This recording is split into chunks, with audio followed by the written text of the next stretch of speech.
A track meet at a Texas high school stadium starts out as innocent as any other youth sports event.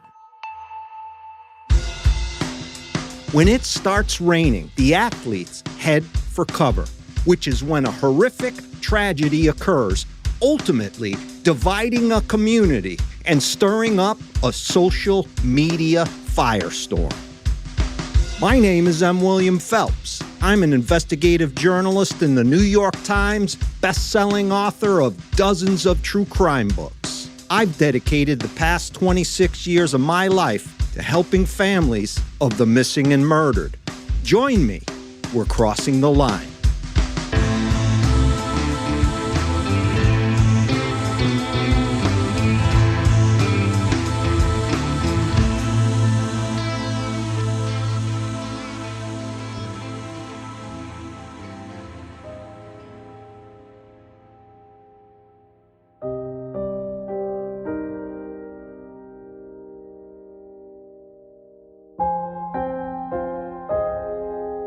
I've thought about this a lot.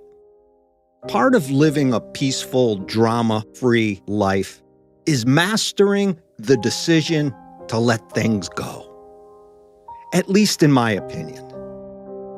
That guy who pisses you off in line at the supermarket, you let it go and you walk away. That erratic driver in one of those cars low to the ground with a muffler that sounds like a kazoo, weaving in and out of cars on the freeway, you see it, you shake your head, and you let it go. Maybe someone at Thanksgiving who doesn't agree with your politics and says something that boils your blood. Instead of confronting the person and banging your head against the wall, you instead let it go. It kind of makes life easier. Not in the immediate moment, but if you can let go and walk away, you can go on with your day and not allow that person to take up space in your head. As we get older, this difficult task becomes easier. But as a youth, especially in today's social media culture, it has become increasingly harder. I do understand this.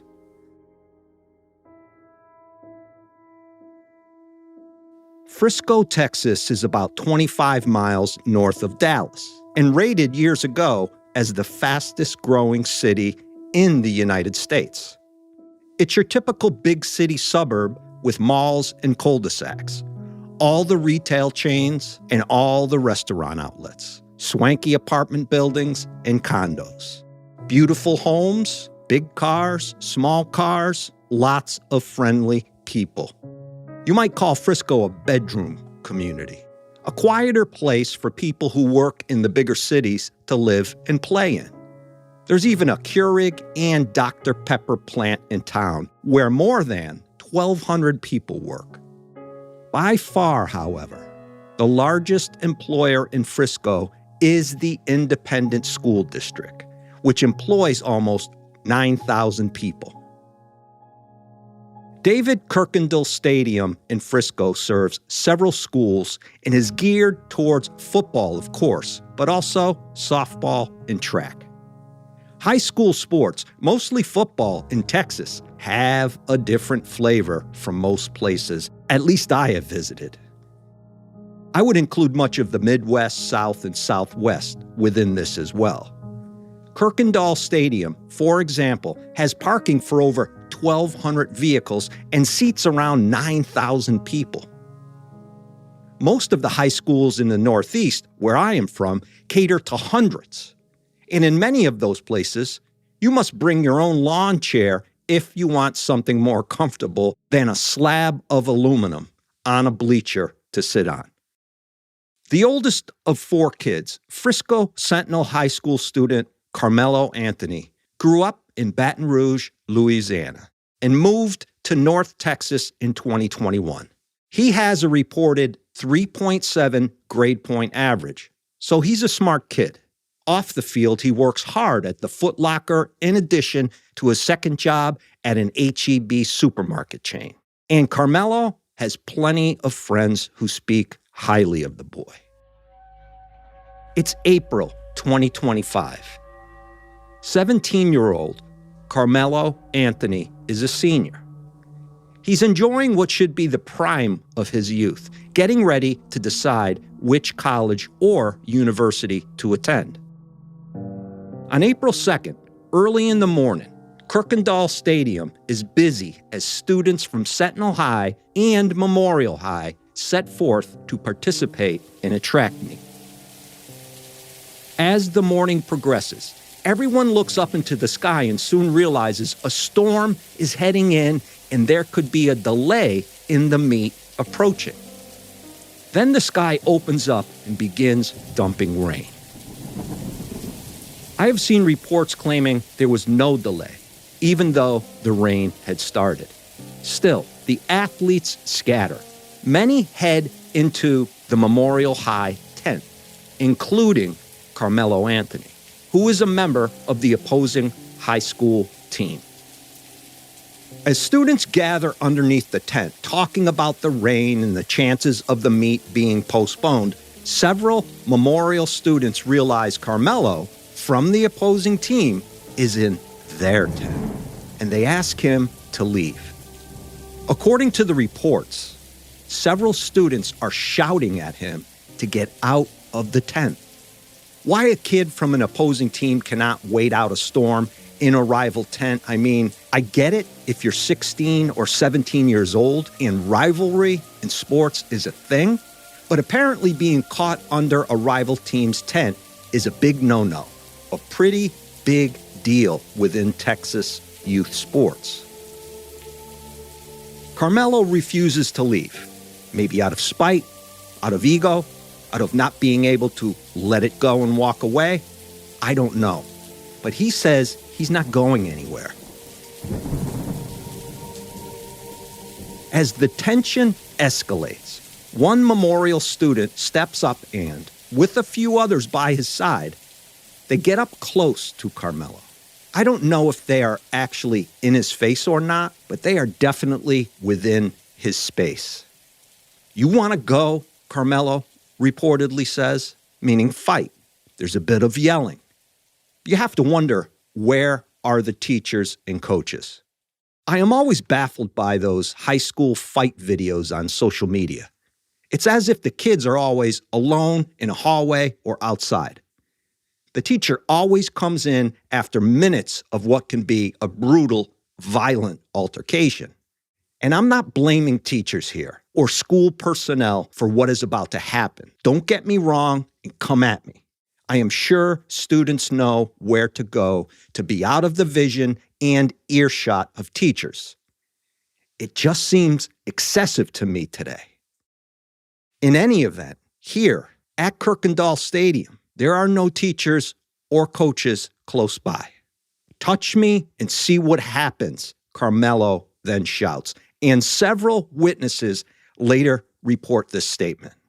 He has his backpack with him, and he seems to be reaching into the backpack. One Memorial student goes right up on Karmelo, and several of the reports indicate. And this one student begins pushing and grabbing at Karmelo. What started as a verbal back and forth has now become physical. Another report I have seen, which is written from the point of view of several witnesses, says that Karmelo was told by that student to leave the tent only after Karmelo walked up to the kid and a few others. When he was told to leave, Karmelo, this one report says, grabbed his backpack, opened it, and then he said, "Touch me and see what happens." So look, there are many different reports, and some of the facts are still unclear. I just want to say that here. All of those movements and words seem to suggest that whatever is inside the backpack Karmelo is reaching into is a necessary part of what sounds like a threat. Touch me and see what happens. Nobody within the situation thinks that Karmelo has any sort of weapon with him. They say in the reports I have seen that they believed he reached into his bag for some other reason. Other witnesses say that one Memorial High School student in Karmelo's face touches Karmelo first. And another witness says Karmelo touches the memorial student first. I guess we just don't know. Everything is happening in the heat of a moment and unfolding fast. So when you add alliances and favoritism to eyewitness testimony, it can be unreliable. You have this moment here as track team members hover under a small tent during a storm, and the situation escalates quickly. One kid tells another to get out of the tent. The other kid says, "No way, make me." How prevalent was that in childhood? You better get out of here. Oh yeah? Make me. It's kind of the social order of how things shake out. And how many times has something like this taken place and nothing tragic happens? 9 out of 10 times, this situation rights itself. A teacher steps in, an adult gets in between, and they tone down the rhetoric and energy. The crowd disperses, and the situation de-escalates. People go on with their lives. They have been forced into letting go. Not here. Karmelo has made it clear he is not leaving the tent. And depending on who you believe, he touches one kid or that kid touches him first. And that is the spark that turns the situation into a more physical one. What takes my breath away, breaks my heart into a million pieces, is that in an instant, as students look on, this situation, which began as a shouting match just after a simple act of God, the rain's coming down, turns into a violent, bloody murder, with 2 lives destroyed in the process and a group of teenagers having to deal with the aftermath and the emotional baggage of having witnessed such a horrific ordeal. Not to mention the social tensions and social media shitstorm this case will ultimately explode into, sharply dividing this community. Let's take our first break and come right back. You are listening to Crossing the Line with M. William Phelps, a true crime podcast.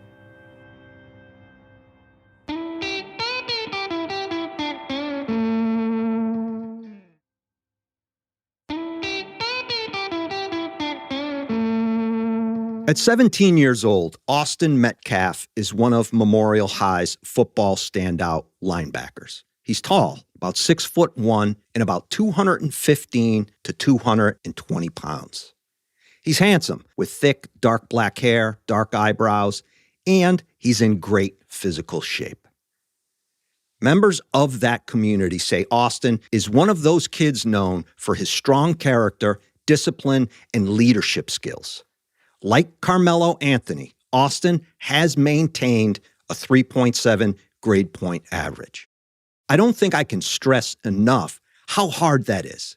If your high school life, like these 2 boys, is dedicated to sports, sustaining that sort of academic work ethic on top of practice and games is a remarkable achievement. It takes will and, as people have said about both students, laser focus and integrity. Austin grew up in Frisco with his twin brother, Hunter. The 2 are best friends. They play sports together, and they share a bond only twins who experience it can relate to. One report has Carmelo Anthony as being much smaller than Austin at about 5'8", 140 pounds, which many later maintain becomes an important issue in this case. Yet a recruitment profile of Carmelo lists his height at 5 feet 11 inches with his weight at 162 pounds. His arrest report says he is 5 feet 9 inches and 130 pounds. I do not see size as a harbinger for what is to come. I don't think size plays a role in this case. That is just my opinion. Several witnesses later report that it is Austin and his brother, Hunter, standing in front of Karmelo under that tent as the rain hammers down. But it's Austin who grabs hold of Karmelo and pushes him. Remember, this all starts because Karmelo is from the opposing team and is standing under the rival team's tent. According to Hunter Metcalf, Austin's brother, he says, quote, "They were all sitting on the bleachers under the tent when another male, who Austin did not know, Karmelo, walked over and sat under the tent. Austin told him that since he didn't go to Memorial, he had to leave the tent. Austin and Karmelo went back and forth, and then Austin stood up and pushed him to get him out of the tent." End quote. That statement, made by Hunter Metcalf, Austin's brother, is directly from a police report. It continues, saying that during the entire time they argued, the male, who we know to be Karmelo, was reaching into his bag, apparently searching for something. It was at this time, that same report goes on to say, the male took out a knife and stabbed Austin and then left the scene. There is some video available, but from those who have seen it, they claim it's hard to tell who the aggressor is, so we have to take what witnesses claim into account. And I assume Hunter Metcalf, Austin's brother, would be a reliable witness in this sense. He was standing right where the altercation took place, and he says in that report his own brother was the aggressor. I cannot stress enough, especially for those who might want to come at me after this episode airs. There are several different accounts of what happens in this moment, and I am trying to cover all of them. I am not about to get into a back and forth with anyone. I am reporting what the affidavits and police reports tell us. In the video, it has been reported that you can see some pushing and shoving going on. This is all taking place under that tent I mentioned. The video surveillance from the school is far back, which makes it difficult to see. It's very hard to determine. Those who have seen the video report what is actually happening other than kids becoming heated and an altercation taking place. Even a video expert later admits in court that he cannot tell what is going on underneath the tent in the video, nor when this argument begins or how it ends. About 1 minute after that initial stirring in the video, you can see Karmelo Anthony running out of the tent. Then you see students dash out from underneath the tent as well and begin to scatter. One of the coaches later says this: when he looked over to see what was going on, he thought, there are no coaches by my tent, before explaining how big a deal these tents are within the sports machine in Texas high school sports. Coaches, he adds, generally stand by and maintain conformity and crowd control and make sure everyone is in their respective tent and everyone is getting along. I read in one report where these tents are $1 million business in the region. When the coach sees a sort of chaotic moment unfolding, after having that thought, there are no coaches near the tent, he runs into the tent and the first thing he sees is Austin Metcalf on the ground. His face is purple, the coach later says, and he has a hole in his chest. Hunter, Austin's twin, is standing nearby, yelling, "Coach, coach, do something." Karmelo Anthony did it, someone says. The coach spots Karmelo in this moment, hops a nearby gate, and stops him. Karmelo Anthony is hysterical, the coach recalls. He put his hands on me, Karmelo tells the coach, without being prompted to explain what happened. He put his hands on me. They're currently treating the victim. Again, he's on the north end of the Here is some audio. Near the same time, all this is happening. Oh, look here. How long? You could have had that. I know I'm not. 4-4, copy, I'll be in route. Y'all back up a little bit. Come over here for me. Over here. I'm gonna put your handcuffs for now, okay? Dispatch 443. Everybody can slow down. I got the alleged suspect in handcuffs right now, detained. How you think that all slow down? One second. Hold on. You can open up the channel, and medics are clear to come in. Have them come to the northeast entrance. That's gonna be a gate that's wide open there, and then you come to the victim from there. It's not. Fine, David. This is the alleged suspect. I will. Arma. Dispatch is 432. Put them on ball. Huh? Okay. Look right there.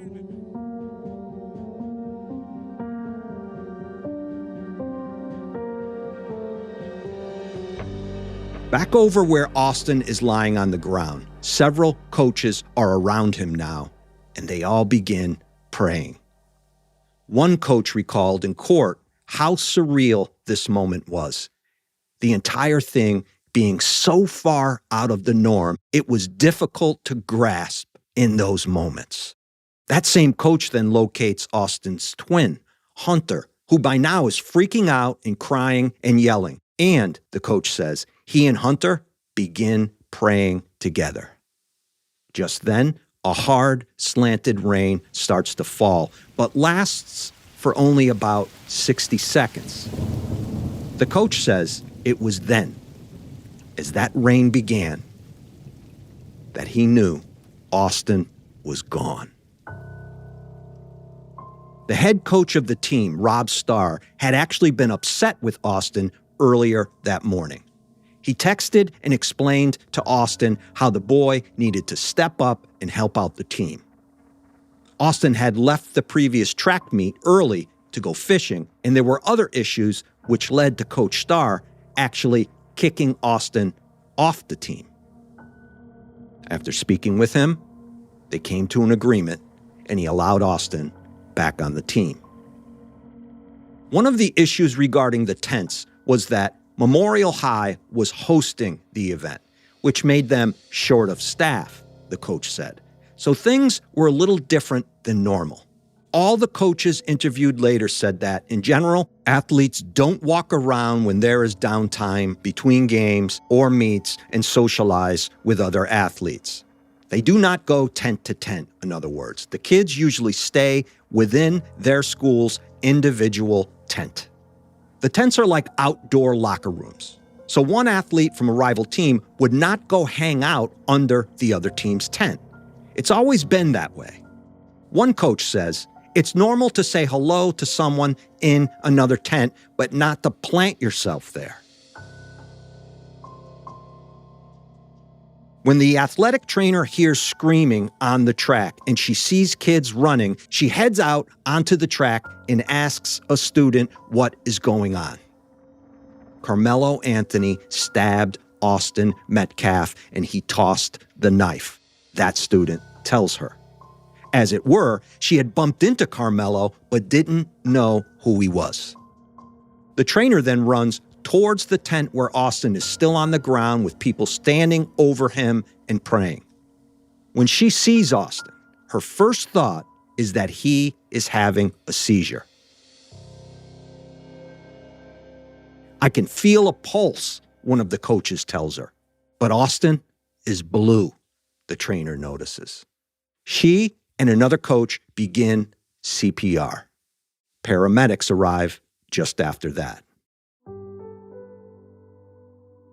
Eduardo Cortez is the first law enforcement officer on the scene. Cortez had been at a nearby school when he heard the call about a stabbing at the stadium, and he ran over. When Cortez arrives on scene, several students point towards the north end of the stadium and tell him that is where Karmelo Anthony ran off to. Cortez runs towards Karmelo. When he gets near him, there is a chain link fence separating the two of them. Keep your hands up in the air, Cortez tells Karmelo. I was protecting myself, Karmelo says, with his hands pointed skyward. Do you have any weapons on you? Cortez asks. No, Karmelo says. And you can hear in the body cam footage that they have released that he's not looking to get away or run out of there. He seems very much willing to do whatever law enforcement tells him to do. Cortez then pats Karmelo down and tells him to continue walking to the end of the fence where it opens up. Karmelo Anthony does as he is told. So nothing on your person at all? Nothing? Let's go to some audio from Cortez's body cam. Stamina? No, sir. Okay. I'm I'm gonna be out with it. in my phone. Crazy. Wow, I'm a little personal there, okay? Yes, sir. Just to make sure. My car's right there. Okay. Yeah. Say, you want me to get up now? Yeah. All right. The victim's gonna be underneath that tent over there, so I'll get medics. Memorial tent over there, guys. All right. He put his hands on me. I told him not to. He put his hands on me. What's happening right now? Victim is over here on the north end. They got staff tending to him right now. This is the alleged suspect. All right. Already? No. We searched them. We got nothing I on him. don't know what happened. 423. Trackers everything with that CPR process for a little bit. Crazy. Hey, that's all thing. Crazy. Oh, man, it's right over here. Which side? You want Up to you. It's up to you. That's fine. This is closer. Let me do one more little check of you, okay? Yes, sir. You don't mind for reaching your pockets, anything like that? You good? Eat this. You're just wearing the one caravan? I'm wearing some little underwear. Oh yeah. But did it have like pockets? no, ma'am, I don't think so. Okay. All right. What's your name, man? Karmelo Anthony, Karmelo. 430, you show me out. Okay. Crazy. Inside. Yeah. All right, have a seat here real quick, man. Watch your head. Let me check your hood here, buddy, okay? Yes, sir. Well, I'll tell you what, lean this way so you're not resting on your hands, okay? Yes. All right, see a little bit of blood on your hands there, okay? Yes, sir. All right. 402, I won't see. So your first name is Karmelo? Yes. Okay. Karmelo. Let's see, hold on one second. Is he gonna be okay?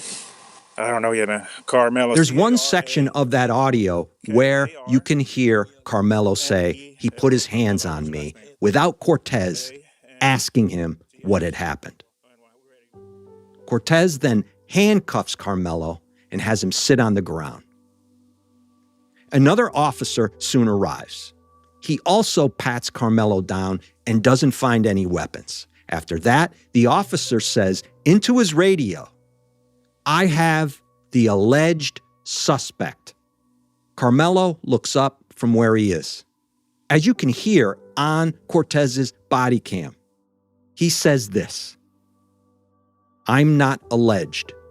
I did it." I need to take a second break. When we come back, we'll sort out what happens next as the case against Karmelo Anthony becomes something that ultimately triggers division within an entire community and also fires up the disinformation machine of toxic social media.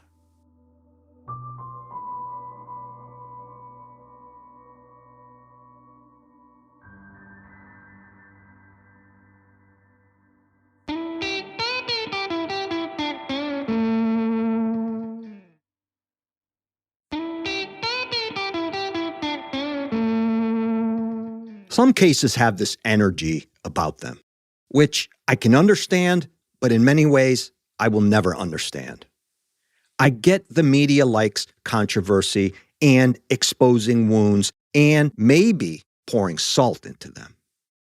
But there are some cases that, for whatever reason, explode into something beyond what they are. And it is hard for me to fathom that we live in this world of so much lying and disinformation and gaslighting. Unfortunately, some people just want to sit back, light a match, and watch the world burn.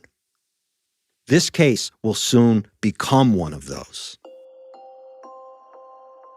Karmelo Anthony is placed under arrest and sat down in the backseat of a police cruiser as emergency personnel do what they can for Austin Metcalf. Despite the effort of first responders, however, it's too late. The boy just 17 years old, with so much life in front of him, is dead. Students are beside themselves with grief and emotion, unsure of where to put it all. They have a hard time, understandably, processing what has happened right in front of them. Inside the squad car, unprovoked, not asked any questions, Karmelo is still talking. He put his hands on me, Karmelo says, and I told him not to. Karmelo had blood on his left middle finger, Cortez acknowledges out loud. Then Karmelo says this: "Will he be okay?" The boy doesn't even know that he committed murder, that he killed another student. Over at the crime scene, an officer implores anyone who had witnessed what happened, as well as Hunter, Metcalf, and another kid, to come forward. He begins by trying to talk to Hunter about what happened. By now, the rain had started to come down heavily again. So they all go into a locker room inside the stadium. It's clear right away that Hunter is in no shape to be talking. He is breathing heavily, almost hyperventilating, and crying. But Hunter plows through his anguish, and he says he wants to explain what happened, which is when he tells police what I said earlier, that his brother pushed Karmelo, and Karmelo reached inside his bag and took out a knife and stabbed Austin. Then a second officer, who had been with Karmelo Anthony and that other officer, Cortez, recalls hearing Karmelo ask what types of legal defense he might be able to use. The officer simply tells him, "I don't know what happened." What's clear to me in all of this is that Karmelo is thinking about self-defense. Within everything he says, in his mind, he was defending himself. That could be true, and yet it can also be true that in doing that, you can still commit murder. I think had he punched Austin and somehow managed to kill him with the blow, we would be talking about a different case. The fact that Karmelo Anthony brought a weapon to the track meet when policy is strict about students not carrying weapons, and then he used that knife to stab another student, the case takes on an entirely different legal foothold. As they continue interviewing those students who were standing near Karmelo and Austin, the one comment attributed to Karmelo that stands out is, "Touch me and see what happens." It's a short time later, all of the police reports claim that Karmelo brandishes a knife and stabs Austin. In theory, we have a threat, a weapon, then violence, then death. In May 2026, just before Karmelo Anthony is set to head to trial, in the Dallas Observer, reporter Alyssa Fields writes this: "Since the stabbing, a whirlwind of events has grabbed the attention of North Texas and beyond, somewhat spurred by the involvement of internet trolls and poorly intentioned parties. The case has become a cause for extremists on both ends who are politicizing the race of the two boys involved to push their agendas. Metcalf is white, Anthony is black." End quote. That is the tenor in a nutshell. This case soon takes on within the community and more so on social media.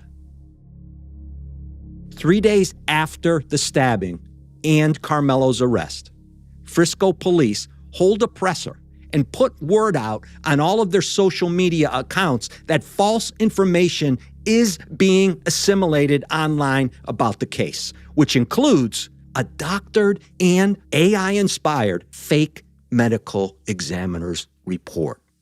That's dangerous stuff. where we are right now with murder cases and social media becoming a bullhorn to promote and propel propaganda and set up a narrative you want in the minds of the public and jurors. We saw it in the Delphi murders and the death of Boston police officer John O'Keefe, a case in which his girlfriend, Karen Reed, was tried twice for and ultimately, after a mistrial, found not guilty. There's this groundswell of online posters who push agendas and make things up and stir up the community, and many don't even live within that same community. It's where we are now. And Frisco police here, in this case, tried to get in front of it. Karmelo is charged with first-degree murder and released from custody on April 14, 2025. He is placed under house arrest and mandated to wear an ankle monitor. By the end of April, several fraudulent fundraisers appear online, with again, people spreading blatant lies about the case.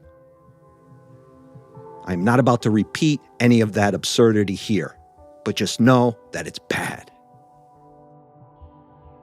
Karmelo's mother then comes out and tells the media, quote, "The lies and false accusations that have been said about us has been overwhelming.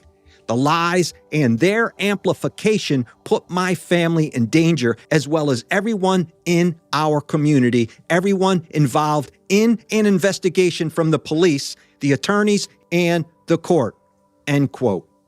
Meanwhile, the Metcalf family, suffering the loss of Austin, has to endure their house being swatted several times.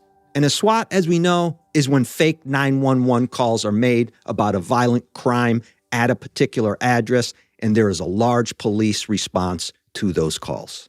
It can also mean calling in a fire. It is meant to cause the family who lives in the house grief, give them problems. This was happening to the victim's family. Several noted white supremacist groups then get involved. And Austin's father comes out and says it is disgusting how white rights organizations are using the murder of his son to push a racist narrative. Because of such hatred and propaganda being spread, Karmelo Anthony's family are forced to move to an undisclosed location. Both families are then threatened online, harassed, lied about. Their personal details are spread widely online, including where they live and work. All because one family lost a son to murder and another is facing losing theirs to prison. I can relate to the harassment, the doxing, and the threats. It happened to me when I released my podcast, 34 Fairview Road, in 2024, which you can get if you want on my Patreon page and the Crossing the Line feed. It's focused on the Karen Reed case. It's hard to describe how you feel, the intensity of the abuse and harassment, how some people will say and post anything they feel like, how so many people will make up lies and spread them, post doctored photos of you, make fun of you, try to destroy your reputation, and more. For me, the frustration was not being able to do anything. You have no legal recourse, essentially. You can petition YouTube and Facebook and X and ask them to take the information down, but you are screaming into a vacuum and nobody gives a shit. As I have said here before, my recourse was a lawyer and buying guns for the first time in my life after my life was threatened online on the same day someone posted photos of my home and my address. After Austin's murder, things online went as far as the judge in the case being doxxed, with the judge's address being posted online. I say online, when most of this nonsense is found on X, formerly Twitter, the Wild West toxic sludge of social media, where anything goes and nobody monitors, no matter who it hurts or how bad it gets. One more short break, and we'll get into Karmelo Anthony's trial. You are listening to Crossing the Line with M. William Phelps, a true crime podcast. I'd like to let you know I have a new book out, the first book I've published in 5 years. It's called They Came for Blood. I have always wanted to write Westerns, a dream since my childhood. Tom Callahan was once President Ulysses S. Grant's deadliest kept secret, a lethal gun for hire leading a team of assassins nobody knew existed. Now those days are over, or so he thought. Therefore, when the past comes for blood, you either draw first or die trying. Look for They Came for Blood on Amazon.com or anywhere books are sold. Check it out. There's a lot of murder in the book, so it's not a departure from my day job.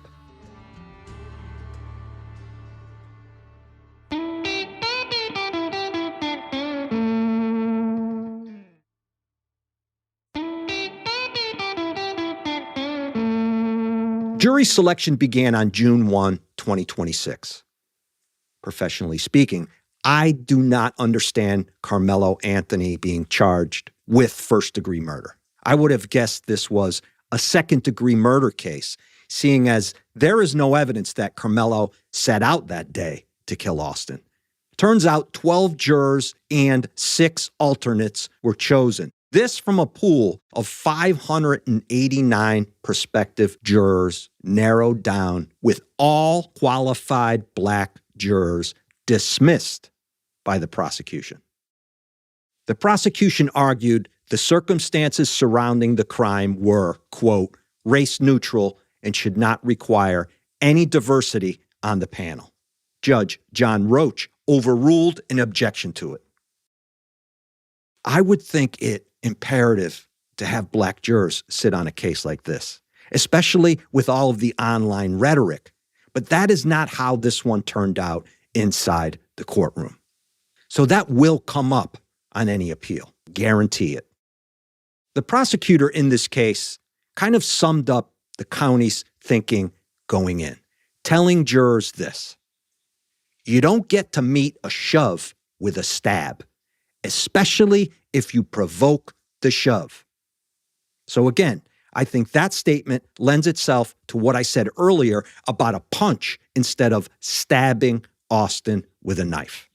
Karmelo's attorney played it down, in my opinion, while making a valid point, telling jurors Austin didn't have the right to remove Karmelo from the tent and that Karmelo acted out of fear and chaos in a split second, only after being pushed.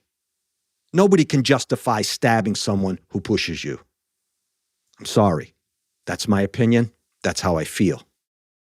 During 7 days of testimony, the county put on 21 witnesses. Jurors took 3 hours and found the boy guilty. What I've been doing is trying to learn how to forgive, Hunter Metcalf, Austin's father, said after trial. I have been choosing God and trying to understand why he had to go. Hunter Metcalf, in his impact statement before sentencing, said, "You took a son, a brother, my best friend from this world. You took someone away from me who was supposed to be an uncle to my kids. Now I want everything taken from you." Hunter added how he wants Karmelo to think every day in his cell about what he did. "You let the devil take over in that moment," Hunter said. "Eventually, your name will be forgotten, but my brother's memory will live on." At 19 years old, Karmelo Anthony stood in court waiting to hear his sentence. He was crying and shaking. The judge gave him 35 years. In the end, the jury rejected what is called a sudden passion self-defense claim by Karmelo's defense. Karmelo's family does not believe justice was served and that he did not get a fair trial. There's no doubt he committed the murder. The issue, I think, for many is what type of murder was committed, why, and what was in his mind at the time he took that knife from his bag and stabbed Austin to death. Outspoken commentator Stephen A. Smith, a guy who, if nothing else, can be counted on to tell it like it is, said on his podcast, quote, "Karmelo Anthony murdered Austin Metcalf. There is no other way to slice it." Not sure I would have chosen the word slice, but his point is well taken. Sad case, all around. That's it for this week. Be safe, be aware.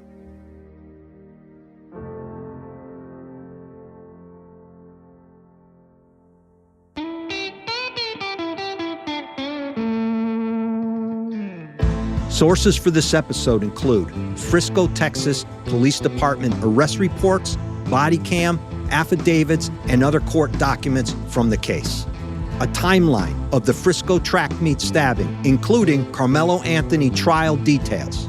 Dallas Observer, Alyssa Fields, May 29, 2026. Austin Metcalf's father speaks out after Karmelo Anthony verdict by J.D. Miles. CBS News, June 12, 2026. Crossing the Line is executive produced by M. William Phelps, LLC, and Matthew Valentinus, Mom's Basement Management. Written by me, M. William Phelps. Audio mastering and mixing by Matt Russell. Music by Epidemic Sound. Original music written and performed by Thomas Mooney, Tom Phelps, and Matt Russell.